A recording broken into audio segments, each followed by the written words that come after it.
The Vel'kari warrior's blood was the color of molten copper, and it was pooling beneath Marcus Chen's boots as he knelt in the wreckage of the diplomatic shuttle. "Don't move," Marcus said, pressing his hands against the wound in her abdomen. The emergency beacon was already transmitting, but he knew from the way her 4 eyes were dimming that help wouldn't arrive in time. "The medics are coming, human." Her voice was a wet rasp. The ceremonial armor she wore, marking her as a Blade Mother of the Third Circle, was cracked down the center where the debris had impaled her. "I know. When my flame dies." Marcus had been nothing more than a cultural attaché, assigned to this delegation because someone in the Earth Council thought his background in xenoanthropology made him qualified to take notes during trade negotiations. He had never expected to be the only survivor of an engine failure that killed 3 ambassadors and their entire security detail. He had never expected to watch someone die. "There is a transport pod," the warrior continued, each word costing her visibly. "Cargo hold. Section 4.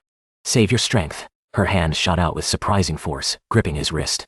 Her scales were hot against his skin, feverish. "My daughter is in that pod." Marcus felt his blood turn cold. "What? She is small. 3 cycles. I was bringing her to the homeworld for her naming ceremony." The warrior's grip tightened. "The Vel'kari High Council will not accept her. Her father was executed for treason before she was born. She carries his shame. They will make her nameless. They will cast her into the outer colonies to die forgotten. I don't understand. Surely her mother's honor, a dead mother's honor, dies with her." The warrior laughed, and blood bubbled at her lips. "That is our way. I was foolish to think I could protect her by bringing her home. I should have known the old ways would devour her."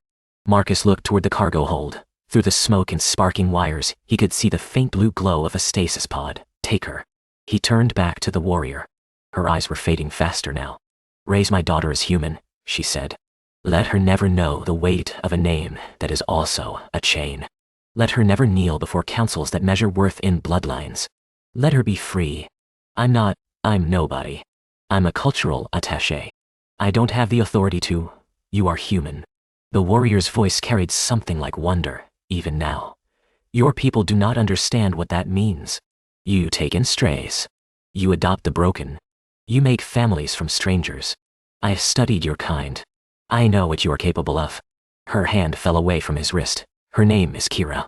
But you give her a new one. A human name. One that belongs only to her."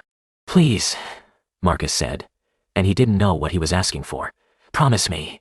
The word came out before he could stop it. "I promise." The warrior smiled. It was a strange expression on a face built for war, but it transformed her entirely. For a moment, Marcus saw not a Blade Mother of the Third Circle, but simply a mother. "Then, I die well," she whispered. And she did. Marcus knelt there for a long moment, the warrior's blood cooling on his hands. Then he stood, wiped his palms on his torn jacket and walked toward the cargo hold. The stasis pod was small, designed for transport, not long-term hibernation. Through the frosted glass he could see a tiny figure curled in on itself. Pale green scales. 4 closed eyes. Hands that ended in delicate claws, folded against her chest like a sleeping bird's wings. 3 cycles old.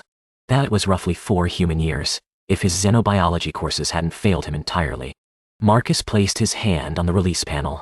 The pod hissed open, and warm air spilled out, carrying the scent of something floral and alien. The child's eyes opened, all 4 of them, blinking in sequence like stages of a sunset. "Mother?" she asked, in perfect standard. Marcus Chen, cultural attaché, sole survivor, absolute nobody, looked at this alien child, who was now his responsibility, and felt the weight of a promise settle onto his shoulders like a physical thing. "I'm going to take care of you," he said. "I'm going to take you somewhere safe." Kira studied him with those 4 strange eyes.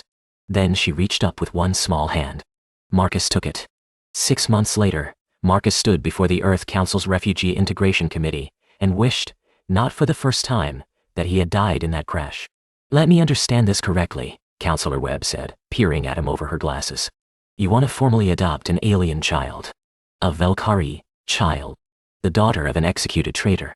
Her mother was a decorated warrior who died protecting the diplomatic delegation," Marcus said, keeping his voice steady. "Kira herself is guilty of nothing. The Vel'kari High Council has filed 17 formal protests about this situation." Counselor Webb shuffled her papers. "They're demanding the child be returned. Returned to what? To be cast out as nameless?" Marcus felt his hands clench at his sides. "Do you know what that means in their culture? It means she'll have no legal rights. No protection. No future. She'll be less than a slave." That's their internal matter. She's 4 years old. The chamber went quiet. Marcus had learned, in his months of fighting bureaucracy, that humans responded to certain things. They could ignore politics. They could rationalize away cultural differences. But there was something about the image of a child, any child, that cut through the noise. The Vel'kari are a potential trade partner, another counselor said.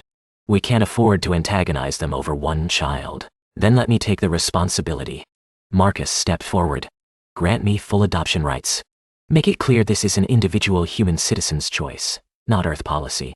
If the Vel'kari want to be angry, let them be angry at me. And if they demand your extradition, then you can refuse on the grounds that I am a citizen exercising my legal rights. Marcus smiled grimly. I may be nobody, counselors, but I'm a nobody with a very good lawyer and absolutely nothing left to lose. The committee exchanged glances. We'll take it under advisement, Counselor Webb said finally. It was the first victory in a war Marcus hadn't known he was fighting. Kira was waiting for him in the small apartment they shared, her face pressed against the window as she watched the city lights below. She was too small for human furniture, so Marcus had built her a platform by the window where she could sit and observe. She did a lot of observing.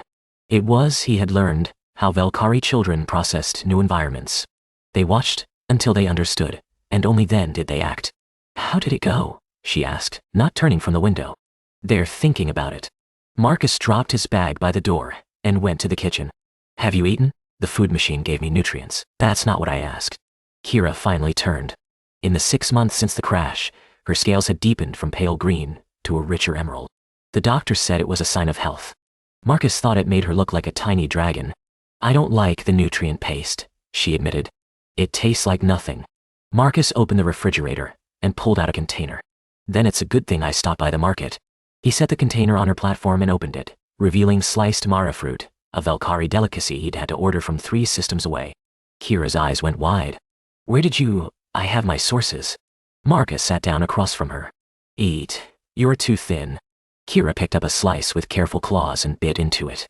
The sound she made was pure, uncomplicated joy. Why do you do this? She asked between bites. Do what? Everything. Kira gestured around the apartment. At the specially designed furniture, the climate controls set to Vel'kari comfort levels, the collection of alien storybooks Marcus had accumulated. You didn't have to take me. You don't have to fight the council. You don't have to find Mara fruit. Marcus was quiet for a moment.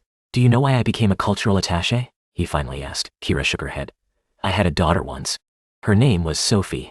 She was about your age when she got sick. Marcus kept his voice steady, though it cost him. There was a treatment, but it was experimental. It came from Vel'kari medical research. The trade negotiations fell through before it could be approved for human use. Kira had stopped eating. All 4 of her eyes were fixed on him. She died 3 years ago. I took this job because I thought, I don't know. I thought if I could help build bridges between species, maybe I could prevent other families from going through what I went through. And then you found me. And then, I found you. Marcus smiled, though it hurt. And I thought, here's a child who needs someone to fight for her. Here's something I can actually do. Kira was silent for a long moment. Then she picked up another slice of fruit and held it out toward Marcus. You should eat too, she said. You're too thin. Marcus laughed, a real laugh, the first one in longer than he could remember, and took the fruit. The nightmares came that night, as they often did. Marcus woke to the sound of small feet padding across the floor. Before he could react, Kira had climbed onto his bed and pressed her warm, scaled body against his side. You were screaming, she said quietly. I'm sorry. I didn't mean to wake you. My mother used to have nightmares too. After my father. Kira trailed off. She said warriors who have seen too much death dream of it forever. Your mother was very wise. She was very sad. Kira's voice was small. I don't want you to be sad. Marcus wrapped an arm around her, careful of her delicate scales. I'm not sad right now. Really? Really? Kira made a sound, something between a purr and a hum, that Marcus had learned was the Vel'kari equivalent of contentment. Within minutes, she was asleep. Marcus stayed awake for a while longer, staring at the ceiling, feeling the warmth of this strange small creature who had somehow become his entire world. The Vel'kari delegation arrived on a Tuesday. Marcus received no warning. He simply came home from work to find 3 armed warriors standing in his living room and Kira nowhere in sight. Where is she? The words came out like a snarl, and some distant part of Marcus's mind noted with surprise that he was capable of such a sound. The lead warrior, A massive male with scarred scales and the markings of a blade father regarded him with cold disdain. The child is being prepared for transport. You have interfered in Vel'kari internal matters long enough, human. She's not yours to take. She is no one's. She is nameless. The warrior spoke the word like a curse. Her existence is an insult to the bloodline of her father's victims. The council has demanded she be returned to face judgment. She's 4 years old. Age is irrelevant. Shame is eternal. Marcus moved toward the hallway, but 2 warriors blocked his path. He was not a fighter. He was a cultural attaché, a bureaucrat, a man who had spent his life using words instead of fists. But his daughter was behind that door. You should know, Marcus said, his voice dropping to something quiet and dangerous, that I've spent the last 6 months studying your laws. Every statute, every precedent, every loophole. The Blade Father's eyes narrowed. Human law has no bearing here. No. But Vel'kari law does. Marcus pulled out his tablet and projected a document into the air. The right of last breath. It states that a dying warrior's final request carries the weight of sacred law. Any witness to such a request is bound to honor it, regardless of station or circumstance. That law is for Vel'kari. You are human. The law doesn't specify species. I've checked 17 times. Marcus stepped forward and something in his face made even the warriors hesitate. Kira's mother used her last breath to place her daughter in my care. She did so in front of me, and I accepted. By your own laws, I am Kira's guardian. By your own laws, taking her from me is a violation of sacred honor. The Blade Father was silent for a long moment. You would use our traditions against us. I would use your traditions to protect a child. The fact that your council sees those as the same thing tells me everything I need to know about your honor.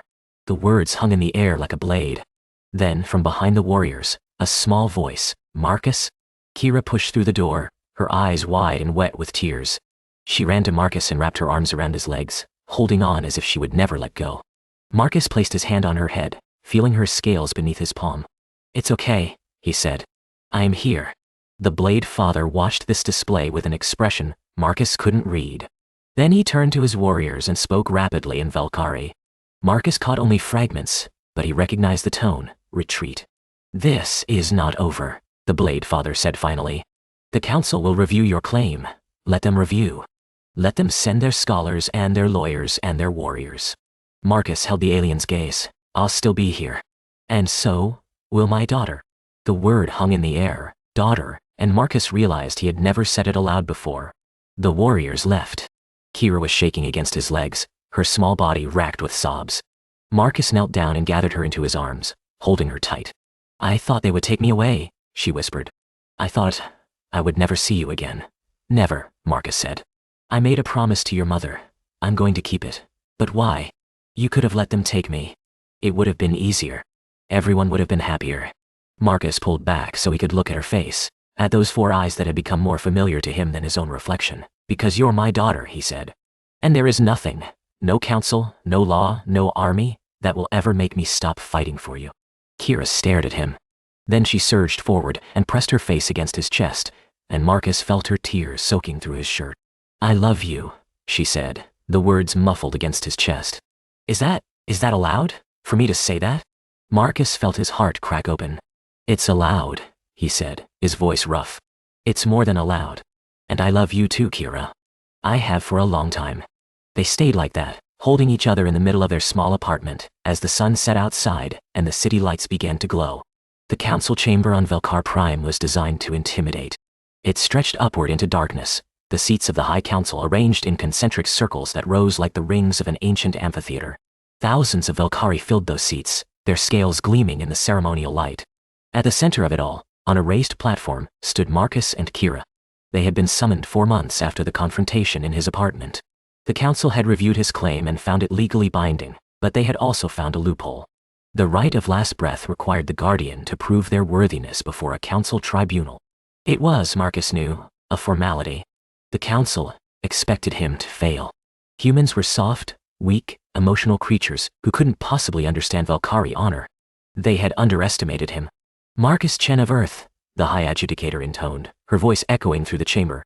You stand before this council to claim guardianship of the child Kira, daughter of the traitor Vel'thes, and the warrior Siravel. What proof do you offer of your worthiness? Marcus had spent months preparing for this moment. He had memorized every ritual phrase, every ceremonial gesture, every obscure tradition that might give him an advantage. But in the end, he chose to speak simply. I offer the only proof that matters, he said.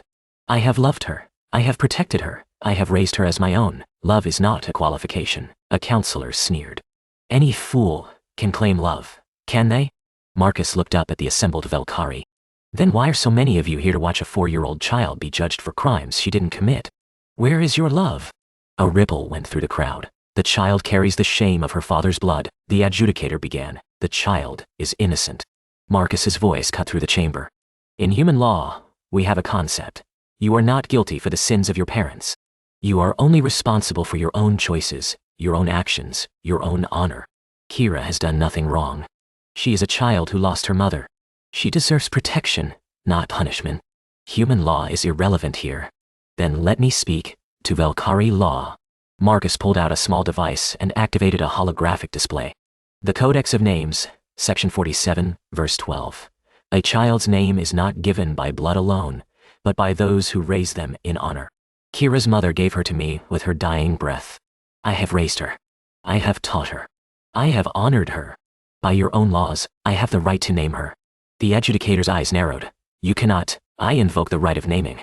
The chamber erupted. Marcus had gambled everything on this moment.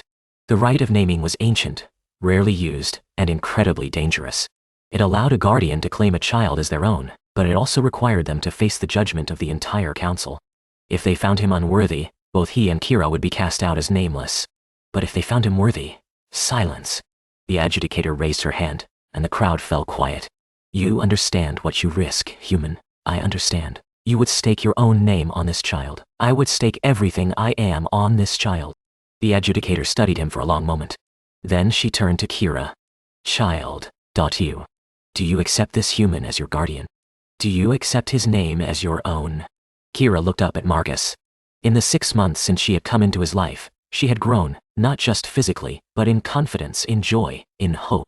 She was no longer the terrified creature he had found in a stasis pod. She was his daughter. I accept, she said, her voice clear and strong. He is my father. He has always been my father. Then speak your name, guardian. Claim this child before the council. Marcus knelt down so he was at Kira's level. He took her small hands in his own. Your mother asked me to give you a human name, he said softly, one that belongs only to you. I've thought about it for a long time. And I've decided. He looked into her 4 eyes, those strange and beautiful eyes that had become the center of his universe. Your name is Sophie Chen. For the daughter I lost. For the daughter I found. For all the daughters who deserve someone to fight for them. Kira, Sophie, stared at him. Then she smiled, and it was like the sun rising. Sophie, she repeated, tasting the name. I like it. Marcus pulled her into his arms, holding her tight against his chest. Around them, the council chamber had gone completely silent. Then, slowly, a sound began to build.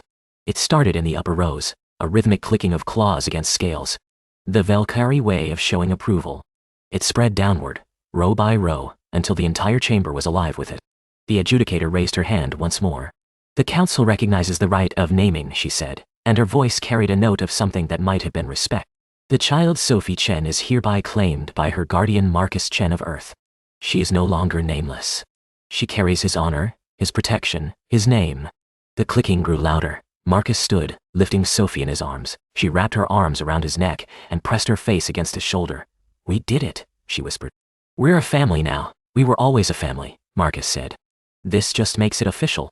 As they walked out of the council chamber, Marcus caught sight of something in the crowd, a group of young Vel'kari children, watching with wide eyes. One of them, a small girl with pale green scales, raised her hand in a tentative wave. Sophie waved back. And Marcus thought about what Siravel had said all those months ago. Your people do not understand what that means. You take in strays. You adopt the broken. You make families from strangers.